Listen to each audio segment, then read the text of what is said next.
All right, we are live. Thank you so much for joining me today. This is the second show we're having this week about men because it's June is Men's Health Awareness Month, and we focus specifically on men's mental health at George. So I am glad that we're able to do this. I have a panel with us today. I have two men with us today. They're going to get to introduce themselves. We actually supposed to have three, so hopefully the third person will join us later. We have a great show for you. I want you to invite all your people, invite your friends, your neighbors, everything to participate. On YouTube, we say hello. On Facebook, we say hi. Let me make sure that on Facebook today we are going live, and it is what you call it. It is public because the last time, see, just like right now, the last time it was just showing to myself. We don't want that. We want this not to be just me. We want this to be everybody.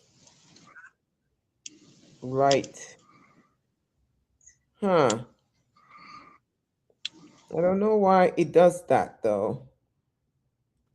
I don't know why it's not allowing me to, why it's just showing it to me. Just showing it to me doesn't help anybody, does it?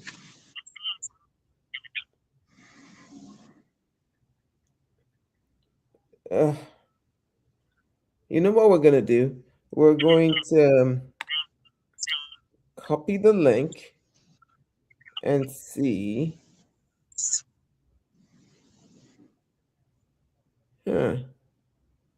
So I don't know. All right, so let's just move on because I'm not sure why on Facebook, on this particular Facebook, it's not showing to public. Let's see the Facebook for Dr. Akin Marino. For Dr. Akin Marino, it's public. Okay, so that's good. And Dr. Akin Marino is public. Let's get the link from there.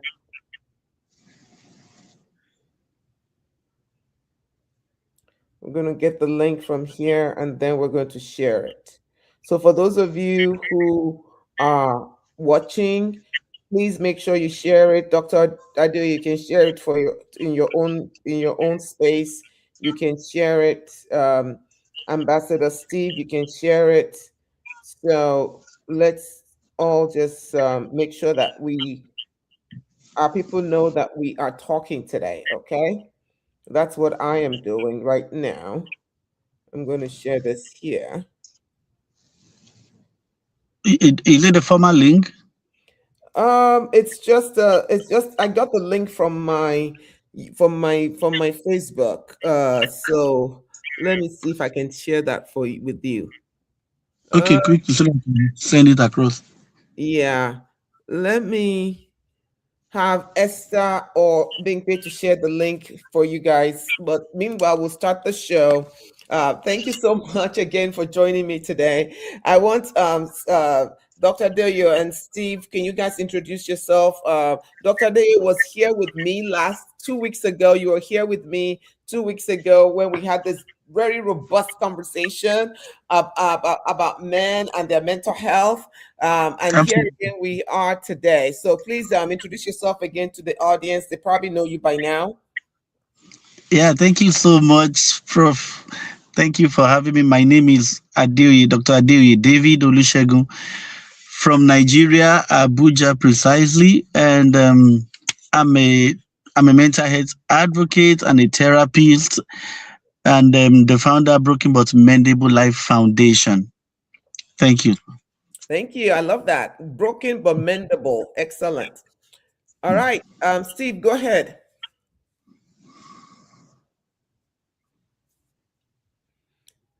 Ambassador Steve from Kenya, we cannot hear you. Can you hear us? Oh, yes, I can get you clearly, Prof. Introduce yourself. Yes, y- yes, sorry about that. My name is Steve Mathenge. I'm a, I'm a certified peace ambassador with the Institute of Economic and Peace. I'm also a pastor, and I'm also a trauma recovery coach.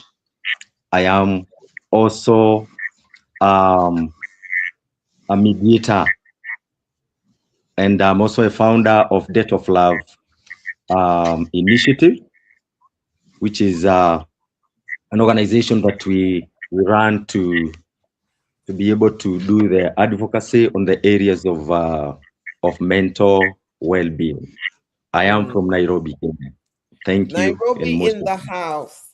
Welcome, yes. welcome. I'm so happy to have you guys here when we're talking about men. Many men, are taught that that their values come from what they can provide, what they can solve.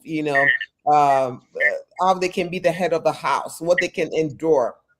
We talked a little bit about this two weeks ago, and sometimes you're the one everyone is calling during a crisis. You support your families financially, you support your families emotionally, spiritually, in every way that you can, right? And there is real. It's like everybody depends on you, but who do you depend on? And so the problem begins when helping becomes a role you cannot step away from. When it becomes a role, I think one of you either have your radio, your something on. It's either you have a stream on. Can you turn it off, either one of you, because we can hear it from here? uh so please turn that on, off. So what was I saying? When the problem is that when you can step away from care, when you can step away from caring, you can find that you're tired and you're frustrated, you're emotionally numb, or just resentful. You can become resentful from having to do all of this. So today, what we're doing here is we're creating room for to ask all the important questions, right? And my first question is to you guys is, who takes care of the man who takes care of everyone else? That's the first question I want us to respond to. Who takes care of the man who is caring for everyone else? Um, Ambassador Steve, do you want to start? Yeah, I can start, Prof, and thank you for the opportunity. And the question is, who takes care of the man? Mm-hmm. Uh, I believe men have literally no one who takes care of them except men taking care of themselves.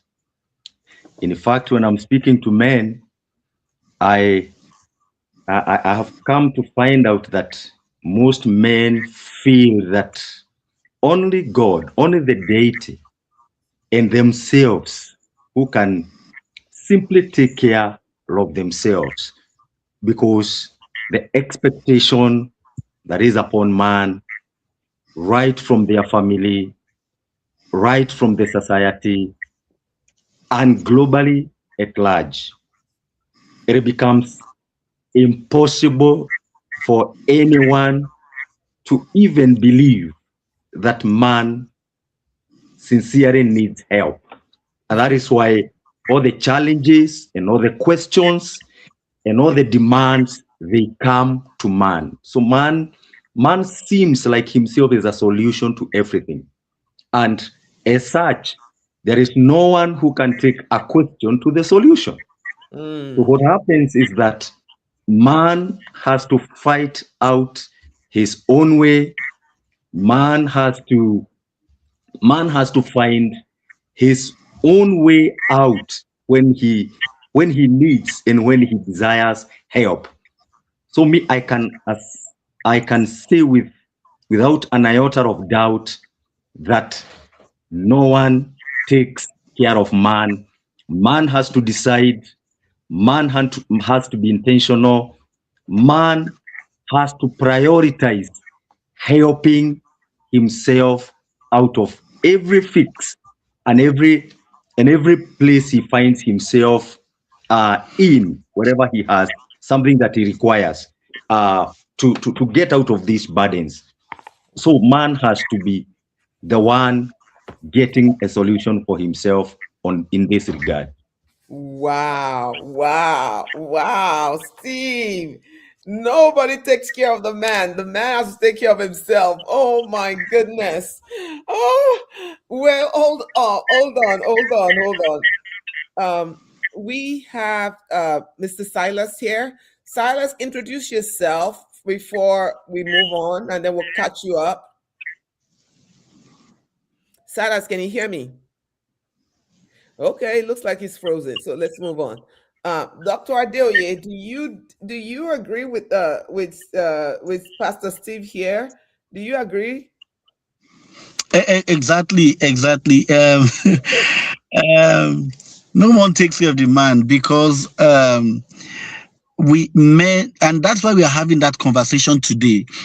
Because obviously, many men learn their value through service. We feel you are valuable if you provide. We learn that you are valuable if you solve problem. You are valuable if you sacrifice. You are valuable if you carry everyone. So the danger is that a man can become addicted to being needed, and that's what we go through most time. We are addicted to being needed, and that's the phase we are. So we become everybody's answer while losing ourselves in that regard. So most time, man, we're caring for everyone, but no one is looking after us. There are times I personally, I feel very weak and I think I needed a shoulder to lean on. But then there is no shoulder to lean on. Instead, they're expecting you to stand strong, to stand tall, and then to meet everyone. So that's just the position we have. So we are having this conversation so that everybody can know that every man too, needs a shoulder to lean on. They needed support, and Wow. then, okay. Wow. We all need somebody to lean on. Oh my goodness. This is such a, I just love this very open conversations you guys are having. I'm like, it's dropping on this. So what I'm hearing you all say is that, uh, being dependable is a source of pride to men, right? People, they want to be, and so, Dr. Adeyo talked about even like people get addicted to it, right? And Yeah. so at the end of all of this, though, it seems to me like you're saying that the man feels alone in all of this. Like the guy feels alone, but just hold that thought for a minute, and let's go back to when you were boys, right? You know, growing boys is different from how you grow girls, right? Because growing boys, Mhm. you receive the message of, no, shut up, don't cry. You can't cry. You can, handle yourself. Be the man of the house. Stand up tall. Don't let people see you, crying. Wipe your tears. All of these messages of that, that we teach our boys that strength. We've taught boys that strength means hiding pain, right? That strength means solve the problem alone. That strength means protect everybody around you. When you're telling a 10-year-old boy in an African home and saying, be the man of the house, what does that mean? So by the time that man becomes an adult, he has learned that he has learned performance. Even when you're feeling overwhelmed, you learn performance, right? So let's just stay with that. How do we change this? Because a man may look very calm, but they're and inside they're carrying all these pressures, right? They're carrying all of these things. So how do we change that? How do we change this idea that your performance is your value? Is Silas, are you still there? Because Silas, I don't know if you're still there with us. Silas, are you there? Yes, Okay, Yes, I'm here, ma'am. you heard me talking. You were frozen for a minute. Did you hear what I just said? Yeah, I've been battling with the network over here, and Okay. yeah, my honest apology for coming late. It's Introduce actually part of yourself. my. Introduce yourself and see if you can answer. You can help us start answering this question. Okay, my name is Silat Davari, public health practitioner. Yeah, I'm so delighted to be here. Thank you very much, ma'am, for the invite. It's indeed a honor to be here. Thank you so No much. problem. So now I'm talking about the men. Even though I'm sorry for my network, but from the little I picked here, now I over the years I come to learn about responsibility and being respected. Mm, Now, sometimes when it comes to responsibility, now we men, in the other hand, now we take the load of everything, wanting to be the almighty man. mm, Now, when you permit me on this, I will tell you that is not responsibility. yeah. That is not responsibility. You cannot be an almighty man all by yourself. Mm, And I remember from the Lucky Dube, he said, "Big boys don't cry, but sometimes he do." So truly, there are loads that men we carry, which others could actually help us to offload this without being that almighty. I heard one of doctor mentioned of he mentioned while he was talking um, da, da, da, da, yeah, I heard when he was talking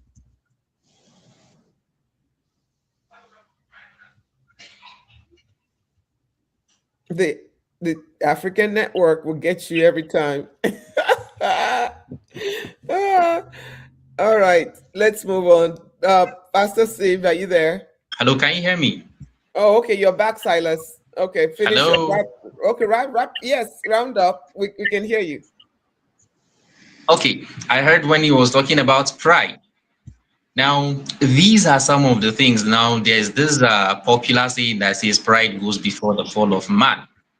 So I feel, in the other hand, if we can drop this pride aside, it will help us to be more stronger mentally, and Mm. then allow others to handle some of the things for us. Thank you, ma'am. Ah. So what I'm hearing that you guys have said is like men are putting this on themselves. Is that what I'm hearing, Pastor Steve? Are you guys the ones putting this pressure on yourselves? I would say we are guilty as charged Okay. because we've refused to accept that ourselves we are not the savior of the world. We are not Messiah. We've Ah.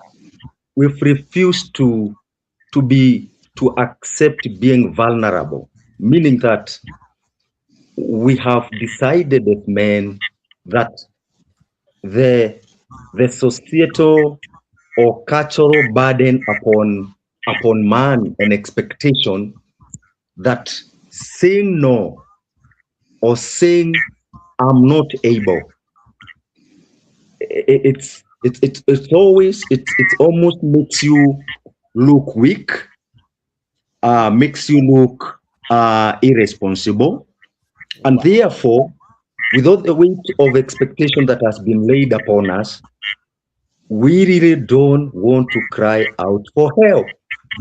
We we get everything and try to provide solution and to carry the burden for everyone, but in the real sense, naturally inside, even if our culture and the way we've been brought up as men from childhood, we told don't cry like a girl, like a woman. The truth is we cry more from inside because We break from within more than we can be able to express what we are feeling. So Mm. we are guilty as church. We need to cry out and ask for help. It is not weakness to say no. It is not weakness to say I am not able or I'm not able at this time. I think that's where we have to draw the line. So that's so powerful. It is not weakness to say no. It is, you said men cry out from inside. Nobody can see it. It's internal for them. That is, these are some big, you guys are dropping Absolutely. nuggets here, you know. So now, Dr. Delia, so how does a man who has grown up, especially in the African culture, where they have heard, be a man, don't cry, like rise up, do this, all of that. Well, you know, how does that man then separate his own needs, okay, from the overwhelming need or needs of everybody else? You know, the wife, the girlfriend, the children, the mother, the father, the community, the church, all of this. How does a man stand up and say no, like the other two panel members have said? How do you say no when saying no can make you look weak? Okay, thank you so much. Like you said before, the burden that men carry is not actually laid on them themselves. It's because of what the community, the society had configured us to. Like my other co-speaker said, that we are trained not to cry, we are trained not to this, and so we see it like a service. But then how a man can, like we said before, you need to be intentional about your own emotional health. A man can, I think, in my own direction, you can begin to set healthy boundaries. In our discussion we had 2 weeks ago, you said something about the cup. You can only give, people can only come to you when there is an overflow. No Mm-hmm. matter how big your cup is, if it is empty, there is nothing you can give. You will collapse. So even if you look at the scripture, even Jesus himself, you see that most time he takes space and then he goes to a quiet place to rest. He doesn't bother about who. There was a time he was having a crusade, and then the second day of the crusade, they couldn't find him again. He was at the other side of the sea resting. So that tells you that, look, you need to prioritize, your rest. And one of the areas you begin to set this healthy boundary is to start small. Use simple statements such as, number one, like I cannot commit to that right now. Learn to reject something. Learn to say no to something, because each time you say yes, you are saying no to yourself. So I cannot commit to that right now, or I need some time to think, or I need to rest, or I would like to help, but I am unable to now. So healthy boundaries, they do not require anger, really, like we said last week. So the goal is not to become unavailable, it is to become sustainable. Thank you. Sustainable. Excellent. You know, that is really good. That people, men have to build a boundary around themselves. Like I was saying last week, this is my cup, right? You have to make sure you fill your own cup. You have to fill it Mm, up, right? Fill mm, it up with your boundaries, with your love, with everything you need, hard work, everything you need for yourself. You fill it up, right? If somebody else now absolutely. pours into that cup, what does that become? It becomes overflow, right? Mm, So if that person doesn't pour into it, you still have a full cup. So you're not constantly holding it out, fill my cup, fill my cup, fill my cup. A lot of women do that. Men, your problem is the opposite. Sometimes your own problem is you will fill your cup, but then you will now give everybody out of that cup, right? what I said last week is that the overflow is for other people. The overflow is for others. Now, Silas, you were talking about this idea of men's inability um to say no to then just they're just not able to because of the way they've been structured, they've been built. What are some of the damages that can happen to a man if they're not doing what Dr. Ade is talking about? If a man is not building boundaries, if a man is not filling their cup, what are some of the damages that could happen? What are some of the consequences of the man's inability to take care of himself or to say no? Are you there? Okay, I think that's network. All right, Pastor Steve, go ahead then. Same question to you. Yeah. Thanks, Doctor. You talked about what are the consequences of man's inability to reject some of these burden and say a firm no when the need be. Some of the consequences is that, number one, it happens that a man becomes unable to live their own life. They live the life of others. They live their life depending on the expectations others have laid on them.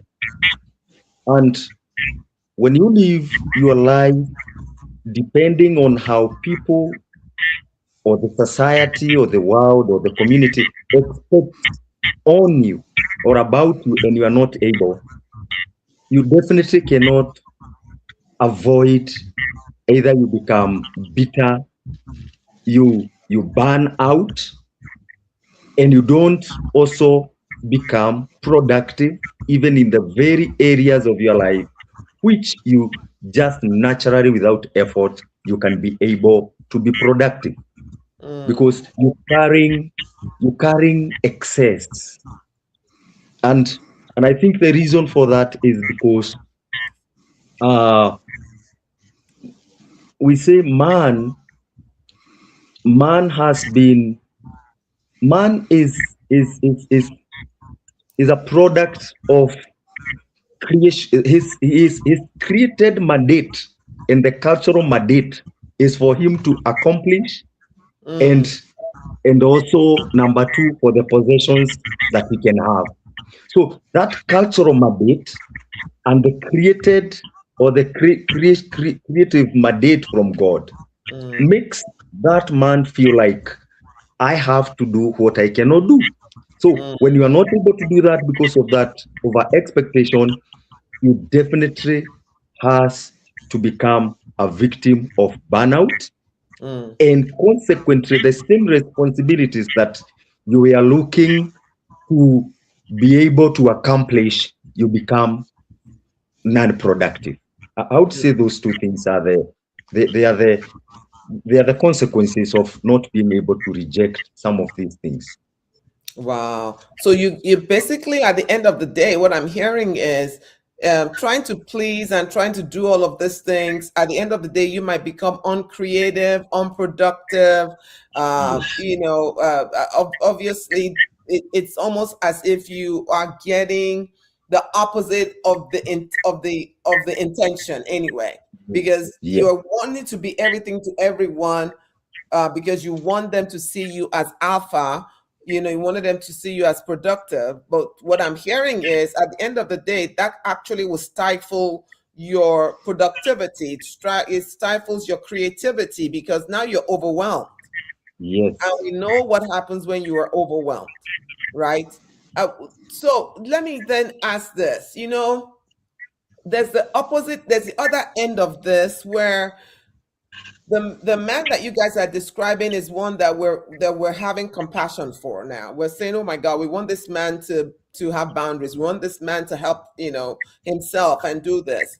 But what about the other end of it, where you find men who become bullies, who become very uh, authoritative, and they want to lord it on everybody that around them, right? Like, how about that man? How about that man who is a dictator? How about that man who just says, do as I do and not that I say? So he's not meeting anybody's needs. It's just doing whatever he wants.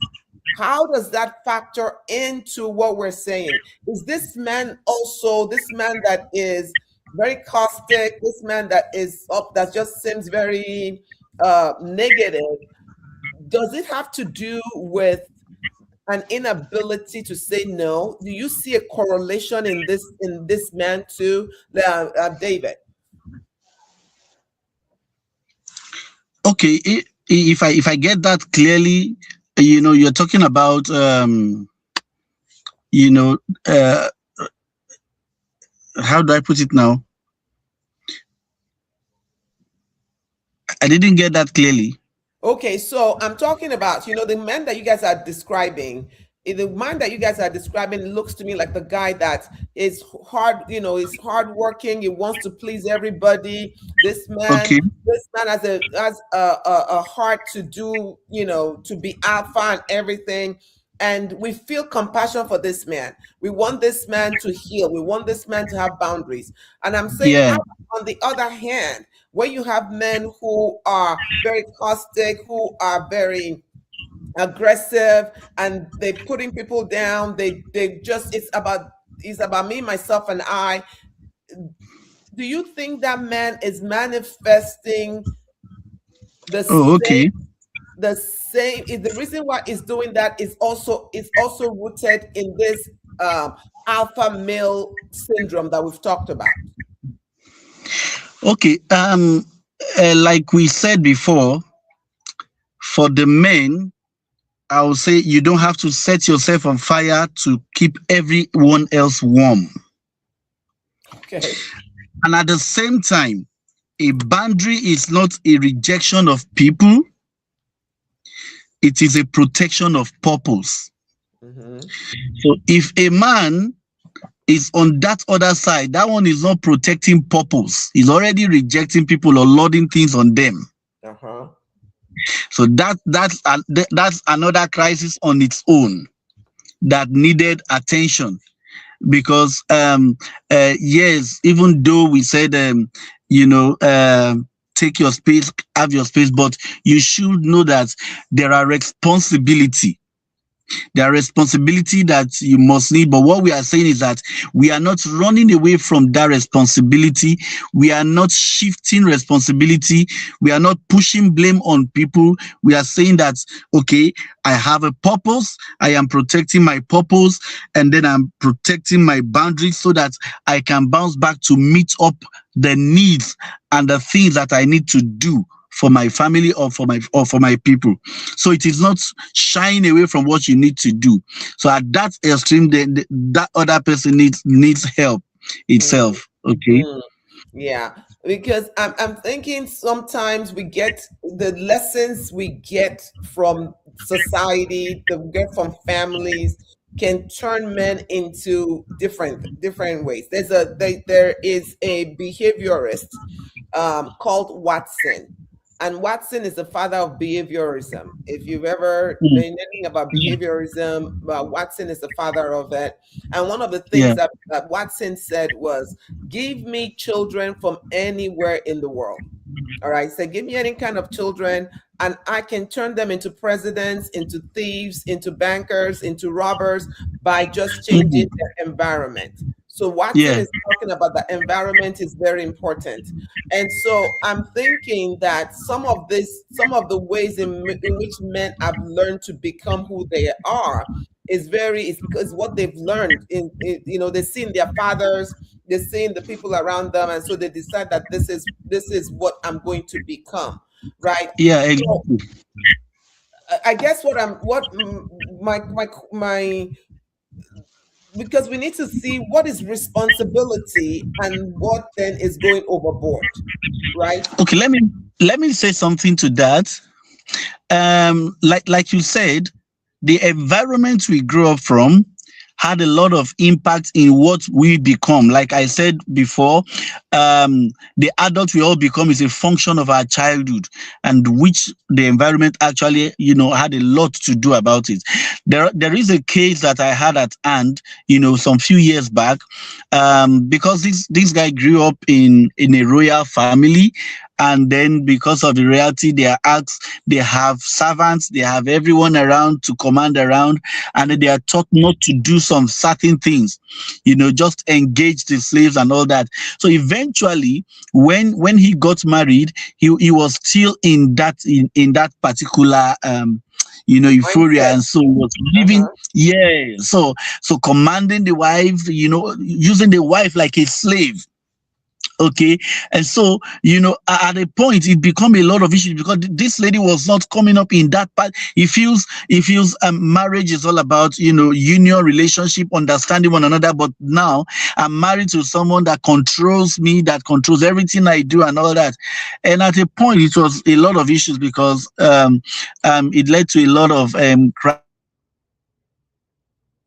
Oh, had a okay. struggle, and the lady broke her head on the glass and she was bleeding, and that resulted to a lot of surgery, and the lady had to run for her life. So majorly, what I'm saying here is the environment has a lot of impact. The environment has built so many people to are restricted so many people, and are taking that responsibility away from so many people, you know. Wow. All right. Thank you for sharing that. And let's stay with that, Pastor Steve. Let's stay with that for a minute.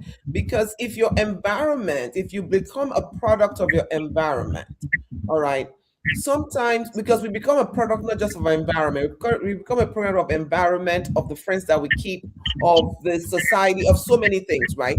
And so when you are behaving the way you are behaving, right, at this point, at any point in time, isn't there, how does the man now say, wait, I'm acting like this because I've been programmed to be like this? It doesn't make it the right way to be. When should the man now say, let me have some self-reflection, some self-analysis so I can become better, so I can change? And is that possible for a man to change? Pastor Steve. Definitely. It is it is possible for any man to change. No one, even if they are product of the environment or their relationships and where they have grown, no one is incapable of changing. No one is like the sun, that the sun has always to rise from east and set from the west. Mhm. We all of us can be flexible if, number one can slow down and make some very clear and intentional decision. Change is only possible if one is willing to take a decision. And once you decide, number two, you have to prioritize your well-being as a man, Mm. not always prioritizing the rest, the responsibilities, the duties, the roles, the expectations. Take yourself, decide, then prioritize that I am going to work on myself. And that is where now you begin to reach out. Look for mentors, look for counselors, look for anything that can improve you. And all that is hitched on a personal and intentional decision. And then you begin to walk that journey. And as you walk on that journey of decision and priorities, you'll be able to meet others along the way. You'll meet helpers, you'll meet Mm. people that will help you along. Number two, you will meet other people walking on the same journey. And Mm. the journey becomes more interesting and less tiresome when you walk on the same direction with same people who are walking on that same direction. So when man does that, he gets a community of his own kind, and perhaps by that is able uh, to get the help that he requires to do a revolution of his own, of the way he has been conditioned to live from his childhood. That's what I would say for now. Yeah. Absolutely. So Okay, there's let me say always something, those two guys. things. Thank you, Pastor Steve. Go ahead, Dr. D. Okay, like I said, I think the first thing is awareness, because you can't solve what you are not aware of. A man behave according to how he has been shaped until he become aware of how he has been shaped. So if you are not even aware, first of all, you cannot start taking step towards, determining how you now want to go about it. So your past may explain your behavior, but it does not have the excuse for your future. Like my own, in my for instance, in my own case, I grew up in a polygamous family. Okay, and well, to cut the long story short, anyway, the other wives were not staying with us, so we're all alone. But then my father taught us something. Okay, my father usually keep money in under the carpets, and he said to us, he said, it is not everything that you have that you show a woman. That is Okay. show your life. Okay, so most time you see when there is complaint and we need this, then he will go quietly under the carpet and then he will remove the money out. Now, okay, this is where I grew up, right? And amongst all other things, but the first thing that confronted me first is not about what childhood placed on me. It's all about where am I going from here. That's a responsibility. And so I need to sit down to now start looking at what exactly are the values that holds in life. What exactly are the things that my father has taught me that I need to share, and some things that I need to hold. Of course, I learned a lot of things from him too. All right. So, but then when I now have my consciousness, I now have my own reason, I need to now start separating those. So, environment plays a lot of things on us, but then you are responsible for how you were. You are as an adult, you become responsible for how you allow that shaping to continue or not. Okay. Okay. But wait. I want you to continue that story about money under the carpet. So now you have your own family. Are you still hiding money on that carpet self? so that was why I said I now need to start distinguishing what exactly is right, what exactly may not be. There are even some things I got to understand that it may even work for some people, it may not work for you. So I need to start knowing what works best for me, what works best for my family, what works best for my home. So I discovered that no, that does not really work. We need to pull things together. We need to understand where we are going together. We need to brainstorm together, and we can't do this if we don't know what is coming in. So it's all about hiding under the carpet. It's all about putting it on the table. Your own might not even be, some men might not be even under other carpets. There are men who have bank accounts that their wives don't know about, Yeah. And those kind of things. And so this whole men's mental health issue is such a lot. There's so much we can talk about today. Let's talk about the man's mental health, right? One thing that we hear about is men don't want to talk about their mental health.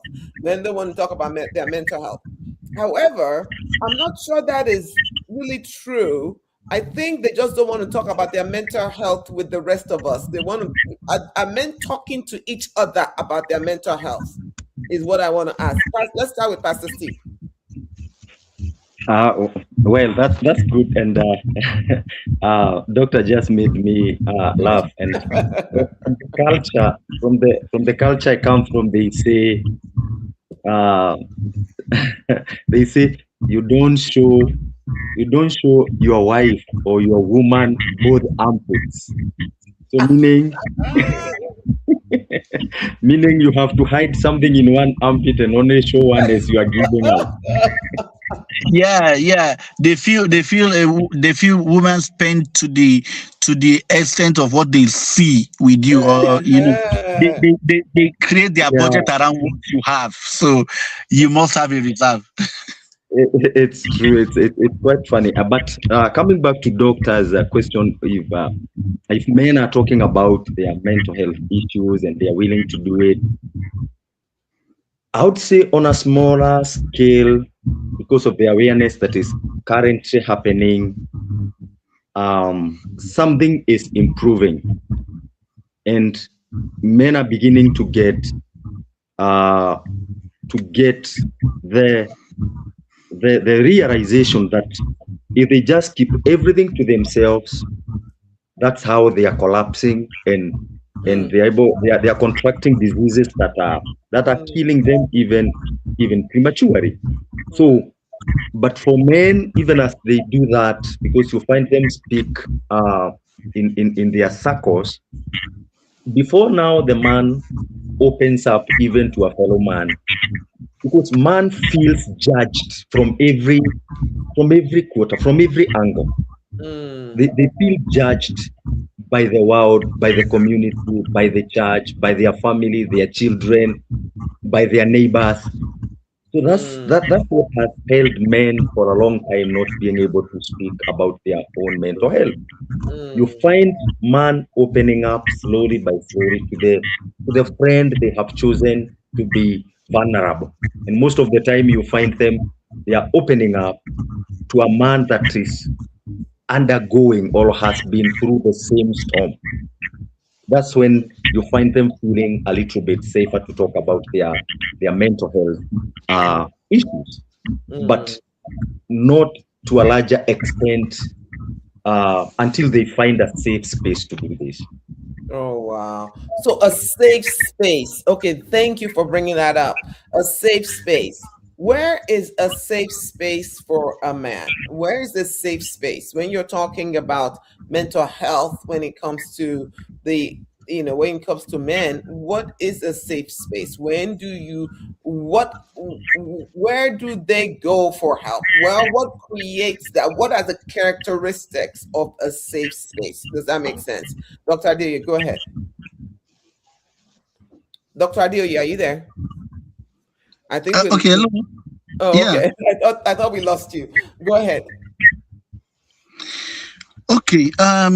First of all, let me before I go there, I wanted to add something to what was just said now. When we Mm-hmm. talk about the men's mental health, I think I'm excited because a lot is really happening around men's mental health now. And for the first time celebrating Men's Day, I saw about 2 3 songs coming out, to recognize men, and it Yeah. was wow. So I think the narrative is changing, and a lot of people are getting to understand. I have a very close person of recent that, the man was just entered into the toilet and slipped off there and hit the head, and they were in the hospital, and and when they checked the BP was something crazy. Mm, And then they said to the woman, Is it that you don't know that your husband is carrying something?" He said, I don't know. This is where we find ourselves really. We carry so much, we are high there on BP, but nobody is checking.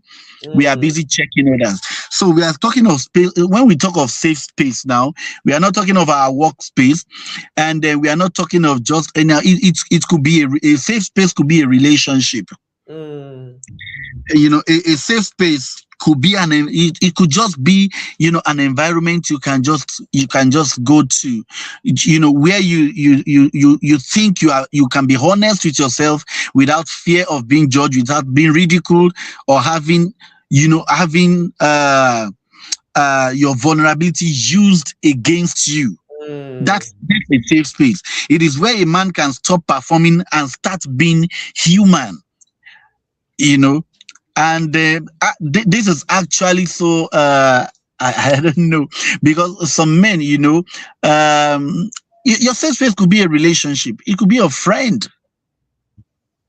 Yeah. With someone you are free to talk with, and you see some women, they are particularly like, why are you going out with this, why are you with this? And like we said last week, we are in a strained relationship, and because of that, it is just me, my wife, myself alone in the house and all that, watching one television and all that. But a safe space could be an environment, like I said last time, when when I want to have my space, I go to a place I called Alone with God, or I go to park where I just Mhm. sit with my book and I just spread my mat and I rest. At that moment, nothing else matter, only me, myself, and I. So a safe place is where you can feel at peace with yourself, where you are not judged, and Mm. where your You know, vulnerability. Yeah. I love that last, the what you said about when your vulnerability is not used against you. And to all the women there who are married to men, this is important. It's important that when somebody is sharing their pain with you, that you don't throw it at them when you're fighting or you're arguing. You don't use it against them, because then that makes you unsafe. That Mm, makes you yeah. unsafe. You're not a safe space. So a safe space it starts with a person. A safe space. Are you a safe space for your man? Are you a safe Mm, space for your friend? If you are not a safe Exactly. space, they're not going to come to you. They're not going to come to you, because you're just going to use it against them, right? So mm. you're no longer Right. that safe space, and so they're going to find that safe space someplace else. And men healing men is also a concept that I'm really, I love to push. Men healing men is really important. I think men, um they're starting to do it now, but I think they need to do a better job, talking to each other. Men healing men, it is in the context of relationships that we heal. That's it. It's in the context of relationship that we get wounded, but it's also in the context of relationships that we heal. Healthcare need. you Mm, know so in the context of dysfunctional relationship that you get wounded, but it's in the context of healthy relationships that you heal, right? And so it's important that men find people who can. So let me give you an example. If you were wounded by your father, all right. Let's say you were wounded by your father. Your pain that you're carrying is the pain of your father. If you don't deal with that, you're going to transfer that pain to your son, if you have one. You understand? And so to heal that pain, to heal whatever that is, it's good to find another man, all right? Another man who is healthy, who can pour into you, who can help you heal that. Do you understand what I'm saying? So men yeah. healing men needs to become something that churches are pushing, that society is pushing, because the best person to be able to know what you're going through is another man. Well, does this make sense? I'm not saying that women cannot help, but I'm saying that men healing men needs to become a thing. Pastor Steve, what do you think about that? Exactly. Men healing fellow men.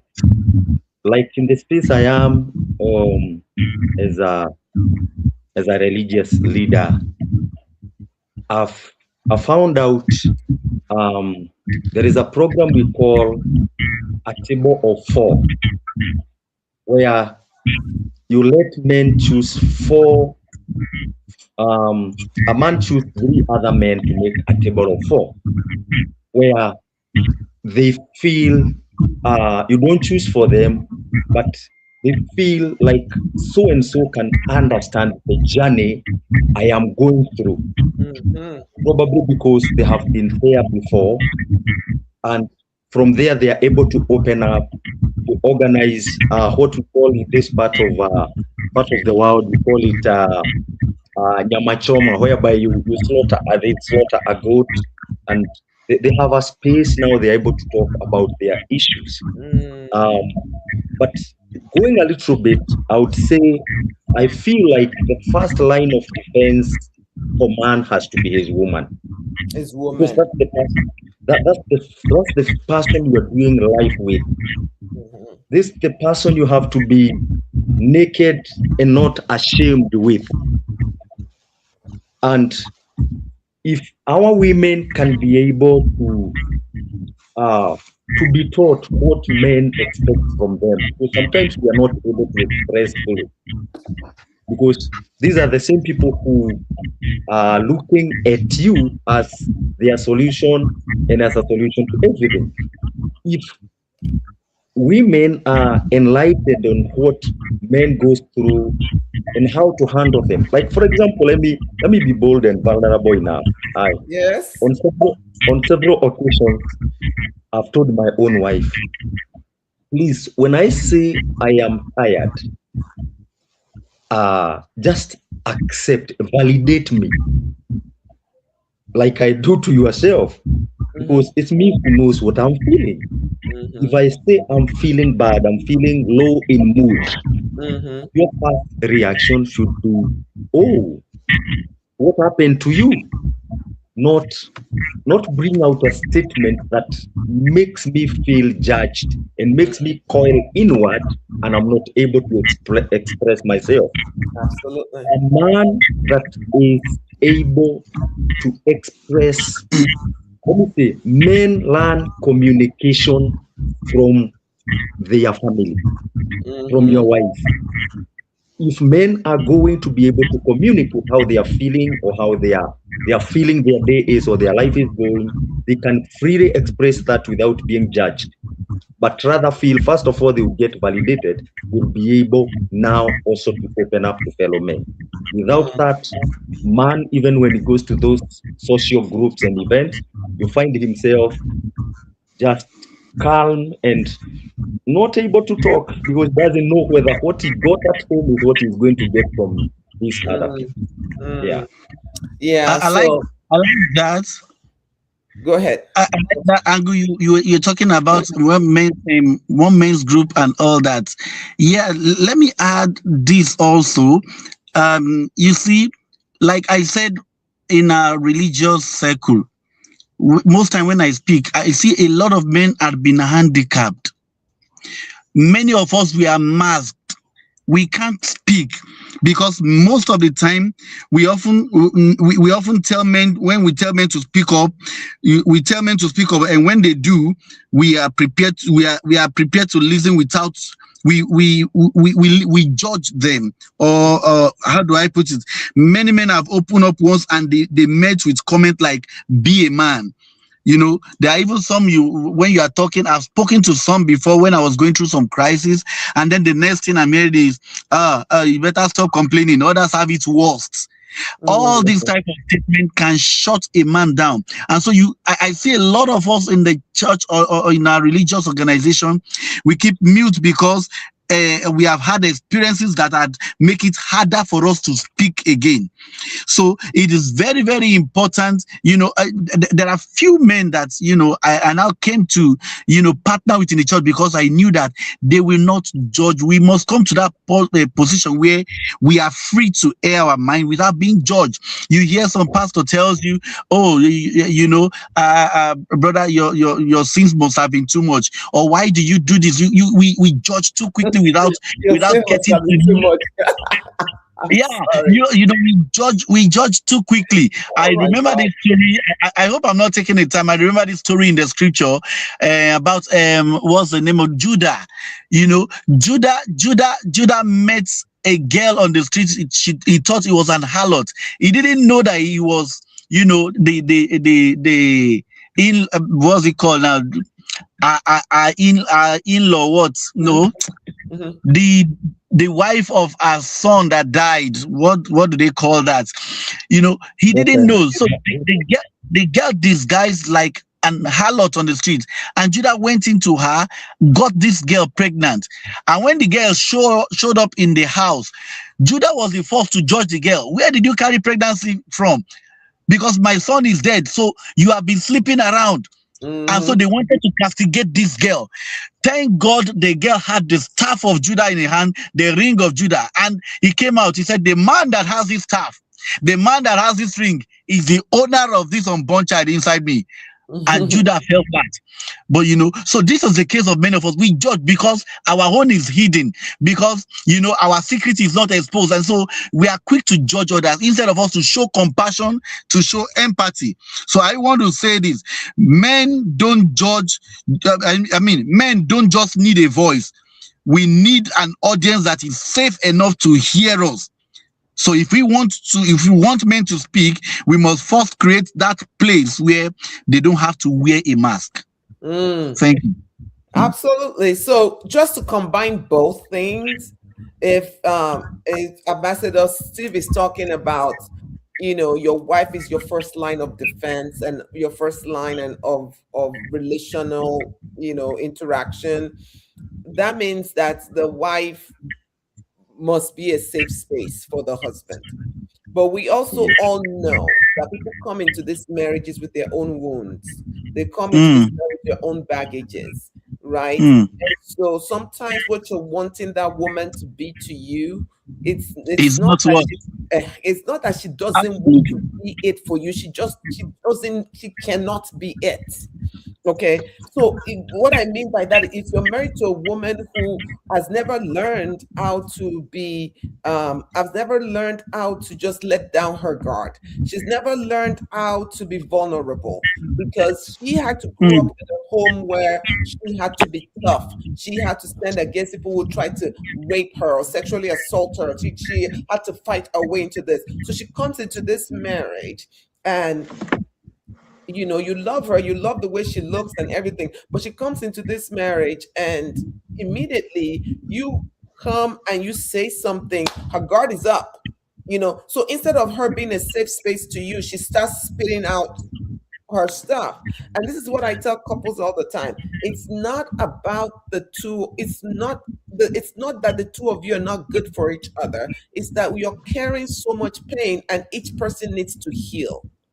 So if you're in a relationship where you're not getting this safe space, instead of saying, "Oh, my husband is the devil" or "My wife is Satan," instead of doing that, each person needs to heal.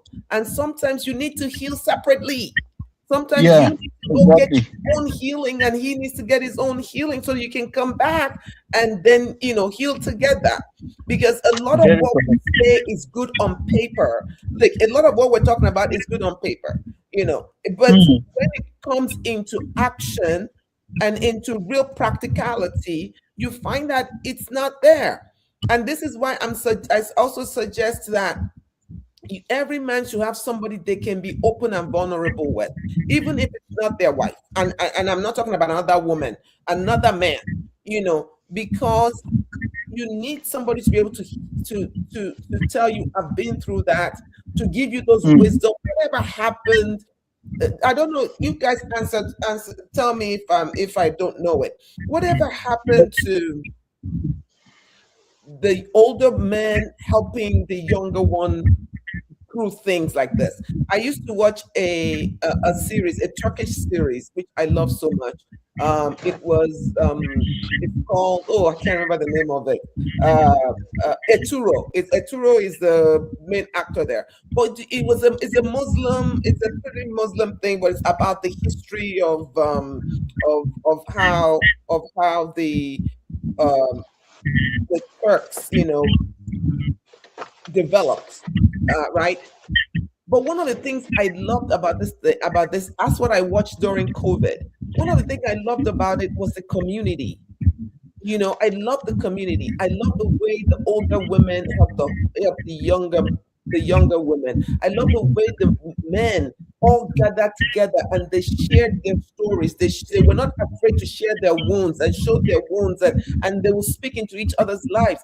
That When did we lose that, even in our culture as Africans? When did we lose that, and how can we get that back? Pastor Steve, go ahead. I'll go back to what I said. All these things are going to happen when we are intentional and make a decision. Because in those days, I remember, like from this side of Africa, where I come from, you had days before, as a man, you had to have about three fathers: your biological father, Mhm. and then at the day of at your time of circumcision, because it used to happen, unlike today. It used to happen when one is already a young adult. You get someone that now becomes your counselor, your advisor, and the one who walks with you as you get initiated from boyhood to manhood. And then number three, you Mm. had to have a marital father, someone that has been married before, who walks that journey of marriage with you. So with Wow. those three, it was expected from my society and my community that what your own biological father could not find words to tell you as he is raising you up, the one that is taking you through the boyhood to manhood Mm. um, age will tell you those things, like more things Wow. like your sexuality, how to handle a woman. Mm. But your father probably was supposed to teach you about the work ethic. Then the marito one was also supposed now to teach you about how you handle your family and Mm. how you do your stuff around the community. So unless we get back to those steps intentional, because today you find somebody is 40 years, or rather is 30 years, as they are getting married, the person who becomes their best man, they look for the one that is smart, has a good haircut, their age mate, Mhm. or is 5 years younger. So Mhm. these are steps that we have lost. In fact, I'm authoring a book which I believe by the end of November, October will be out. I'm calling it Retracing the Old Paths. Mm. Reclaiming, that is about reclaiming the truth and the values that modernity has trashed aside in the Mm. course of time. So Mm. we've got to get those people that are under us to let them understand this is the way that things were happening and point them back to the direction. We cannot expect them to know if no one is speaking to them. Mm. Yeah. Got it. Got it. Very, very deep. I love that. It's almost like you get a biological father and then you earn two along the way. So Yes. in the multitude, of course, there's safety, right? So I think that is so beautiful. I wish we could adopt and adapt that into our own into different systems in I our think in our in our continent. Go ahead, Dr. Dewey. yeah, in this part of our own side here, um we have this existing before, but like my co speaker said, talking about modernization, not only about modernization, all these values have been eroded because everybody is now me, my family, and I alone, and extended families who are not even regarded again. Back in those days, everybody trains the child, neighbors, everyone. If a child is doing wrong, you see, it is everybody's responsibility. But now you see a woman doesn't, this person doesn't want anybody to talk to his own child. And so everybody are just living life on their own. This is just where we find ourselves. And that's why we don't have many men, sitting out again to be like a mentor. Mm, I think it's a serious decadence and a yeah. serious point really that we find ourselves that we don't have people that can take us through those parts, that can tell us, look, I have been through here, there is a pothole there, you can avoid it. No one. We are just walking like blind men and women now. And back to what you said, I wanted to hing on something very critical that you said before we enter into this about, when we're talking about partners and all that. I am one strong advocate that for marriage to come up in our various counseling that couples should be, couples mental health should be tested. We have neglected this because, like you said, for somebody that is hurting, for somebody that has pain, you can't expect much from that person. Okay, so everybody is carrying burdens from where they are coming from, and then you don't know where they are coming from. You excuse me, you ended up in marriage, and then it become a double burden. So at that point, what we are saying is, how do you find your own safe space? Okay, so that's why it's necessary too that we have, it may not even be your wife, because we may be carrying our own burden too, that is not healed yet, that needs separate healing and all that. But definitely, every man must have a safe space A too. safe Thank space. you. Thank you so much. So oh my God, this is so powerful, and we need to kind of round it up too. One of the things that you guys said that I want to punctuate is closed this idea of open systems and closed systems. It just came to my mind when Ambassador Steve was talking. It is important. It is important to know that. When you have closed systems, those are systems where nothing is brought in to help. It's just me, myself, and I. Like he was saying, just me, myself, and I. There's nobody else. It's our system. When you have those closed systems, light doesn't go in, information doesn't come through. Those are systems where abuse fester. Those are systems where secrets fester. Those are systems that are unhealthy. All right. We don't want closed systems. We want open systems. What does that mean? It means that if there's something in that system that needs to be fixed one way or the other, if it's the wife that is not well, or the husband that is not well, or the kids that are not doing fine, they need to be able to bring somebody into the system to help. You understand? We need to reach out and say, we are hurting here and we need help. We're hurting here. We need help. My wife is hurting. My husband is hurting. My this is hurting. They need help. They don't need to be judged, but they need help. Those are open systems. Open systems know how to go outside of their little close knit and find the help that they have, that they need. It's the husband telling the wife, you know what, why don't you go out with your friends today? Go out with your friends today. Or a wife telling to the husband, I think you've worked so hard this week. Do you want to go play, go to the park, go play golf with your boys, go do something. And if you're a woman and you feel jealous every time your husband goes out to hang out with their friends, that is not about your husband or your partner. That's not about you, because everybody needs their space. Just Mm, because you're married doesn't mean that you have to be, attached to each other 24/7. That person is an exactly. individual. That's the whole idea of differentiation. It means that there's an I and there's a we. It means that in that relationship, you still have a person who's an individual. They have their own individual needs, their own individual wants, their own individual dreams, their own individual purpose. But then they come together with you, and then there's the together purpose, a together need. If all you focus on is the together one, and you don't help grow the individual one, frustration, anger, bitterness will come into play. All right. And so we need to be able to say, you need to develop this. You need to get skilled here. I will help you. I will do this. That's how we're finding healthy relationships, if this making sense. So Yeah.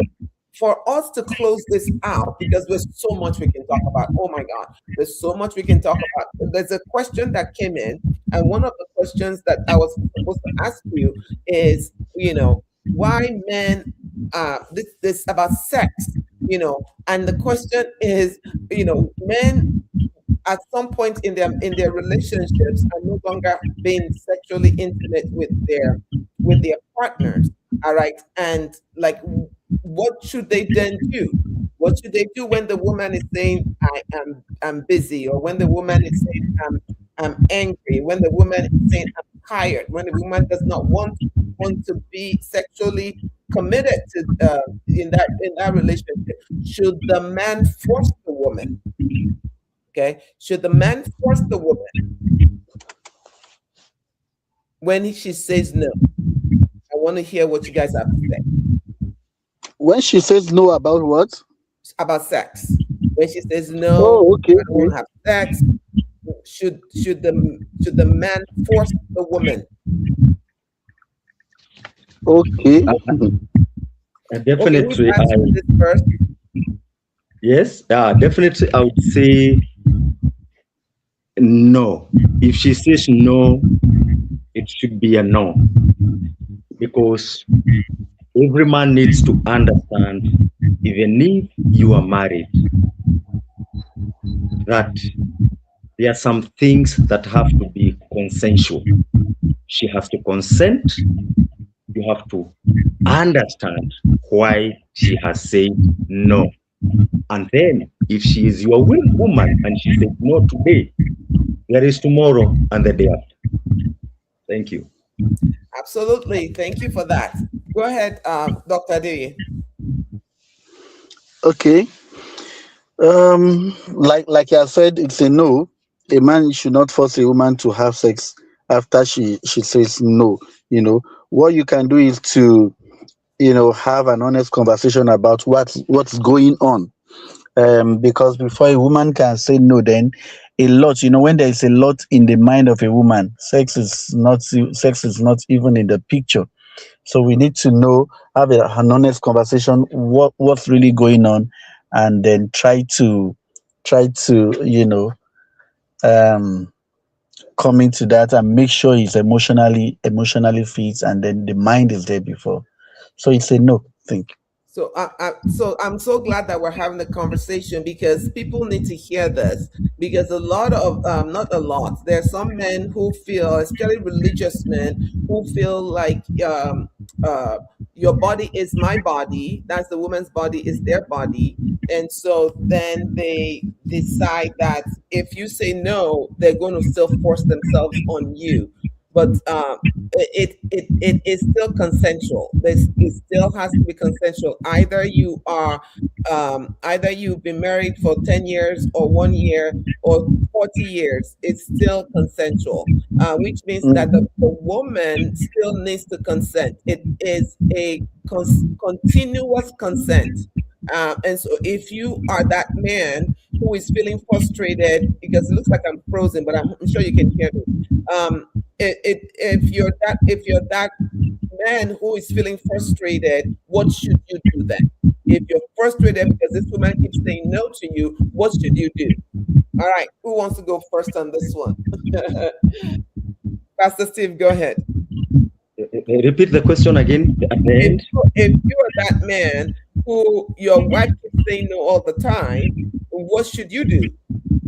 All right, I got you. I think one of the things for the man listening out there should understand that uh, to men, sex is a need, but to most women, sex is a reciprocity. It's something you reciprocate. They reciprocate. So to them, sex is an act of reciprocating most of the time. Either Okay. they are reciprocating to love, uh, they are reciprocating to the sexual desire, they are reciprocating to happiness, Mhm. and and I think that's how most of them are wired. So, but for men, it's a need just like food, and it doesn't have a lot of attachment. So for women, it has attachment. It has thinly, I would say it has a reason for it, why it is happening. So if she isn't able to reciprocate, when you make a move, then it is upon you, man, to find the reason why she's not responding or reciprocating. And when you are able to work around that environment, you are able to know, you're able to bring her now to meet your need, because for you is a need. Just get to understand why it is so. There are so many reasons, but you really, as a man, have to work and know why is my woman not reciprocating. I love that. So you're saying that the woman is basically responds. The person is always responds to what's going on. So your job is to find out what the why of the no is, so that Yeah. we can work on it, right? I think that's a better way, because you're wanting that continuous consent to be forever, right?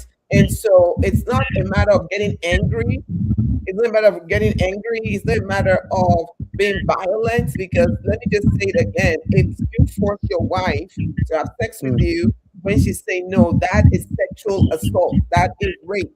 And so it is important. And I also want to tell women, it's also important for women to know that it is not that let's not use sex as a weapon. Let's not weaponize it. At some point, when you keep saying no and you keep saying no, then there is a problem, right? And so find out, what is going on. How can you make this work? So it's a two-way street here. So women also shouldn't weaponize it, and men should. What I'm hearing you say is that they should deal with the woman with an understanding and try to Yeah. get to the bottom of it. Um, Perfect. Dr. Adeoye, you have the Yeah, last word on absolutely. this. Yeah, absolutely. The major thing is to find a healthy resolution. The truth is, both partners needs matters. So if somebody keeps saying no, then there should be a lot of underlying factors. And like he has said, one of the things is you must choose time to talk. If it's not working, listen, because there could be a lot of reasons. It could be stress, it could be physical pain, it could be hormonal change, it could be depression, it could be a lot of things. But if after all these are extreme, you have expressed your own need too honestly. It's okay for a man to express his own need too. Then, Mhm. if all this is not working, then you need to seek professional help. You need to seek sex therapist or counselor or all that. And then it's very it depends on the religion. Like, I was coming from a journey one day, and then I met a man, and he said to me, he said, "I have 5 wives." He said, "I'm going to the second one now because I'm again to this one." He said, "No, I have another place to go." So but for a Christian, we thought, okay, it's one wife, and we need to know what exactly the issue. It's not about coercion, it's not about pressure, it's all about understanding the need and knowing what the problem is. But we must respect the need of one another, both male and female. Email. Yeah. Thank you for that. And I think I'm glad you brought this up about the multiple wives. It's not just our culture allows for multiple wives. You don't just have to be it's not just being a Muslim. Our culture allows for multiple wives. It's Christianity that does this one man, one wife thing. But even if you have two wives or three wives, if one is also resistant, shouldn't you also take the time to find out about what's going on? It's not just, oh, if one doesn't agree, then I go to the second one. You can get to a point where not all five of them don't agree. So even if you're in polygamy, I think you should still take the time to figure this out, and say, oh, what's going on with you. We should always, the whole idea of trauma informed care is this, and I think I'm going to end on this. The whole idea of trauma informed care is this, is that you should realize that even the people close to you are also dealing with their own suffering. Either what has happened to them, what is going to happen, or what is currently happening. All of us, the most common thing in humanity is adversity. We're all going to experience it. Either we've experienced it, it's going to experience it, or we are currently experiencing it. So your daughter, your son, your wife, your husband, they're going through their own crap. So a lot of the times, if we look at it that way, we're going to extend grace to people. And so it's not about me. It is not about me. That all that you're yelling and you're nagging is not about me. Is my question is what happened to you? What happened to you? Not accusing you. is what happened. How may I be of help? How may I be of service?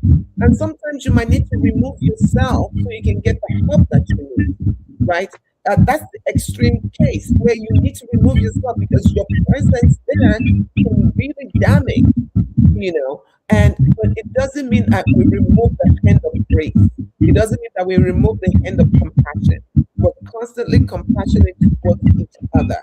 And I think that is the way we grow. So compassion for men, compassion for women. I think that is how we move forward stronger. All right, last words. Let's go with Ambassador Steve. Last words.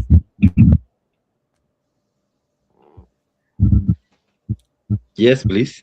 Your last words before you go. What are your last words to the audience before we leave? Oh, my last word to men and people who are listening around there who make the support system around men is that they need to understand that men speak loudest in silence, Mm, and it's important for everyone around man to get to know what their silent language is is communicating, because men communicate more in silence because of the pressure around them.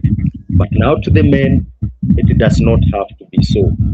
As men, be intentional, reach out, and it doesn't matter how many times you've been disappointed or you've been hurt, you will always find there is that one person that can listen to you.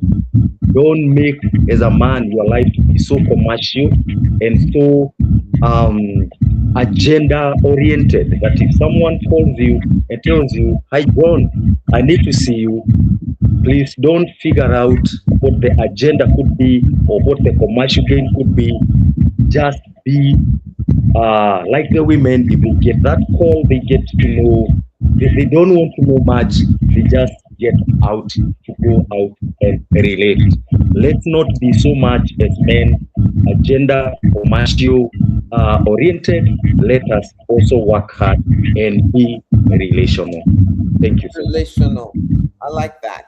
Thank you so much. Dr. Adoye, what's your final word? Okay, thank you. Let me wrap it up with this cliche. A good man builds houses. Mm-hmm. A great man builds people. Mm, But the wisest man first build himself. that's good. So for every man listening today, don't keep showing up only for everyone else. Show up for yourself too. Mm, Because a healthy man creates a healthy family, a healthy workplace, a healthy community, and when a man heals, a family breathes. when a Thank you. man heals, a family heals. Oh, that is a let's drop the mic right there. Right? When a man heals, the family heals. And the family heals, the community heals. Thank you so much for being a part of this conversation. You guys have enlightened us today. You have gone into the weeds and we have been able to, talk about real issues. And I thank you for spending time with me today. Ambassador Steve from Kenya, thank you so much. Dr. Adoye from Abuja, thank you so much for being a part of this month. We appreciate you. You're good friends of ours. And go, all of you listening to me. I hope you have enjoyed this. We'll see you next time. Hold on, let me stop the storm. Thank Good you. night, everyone. Thank you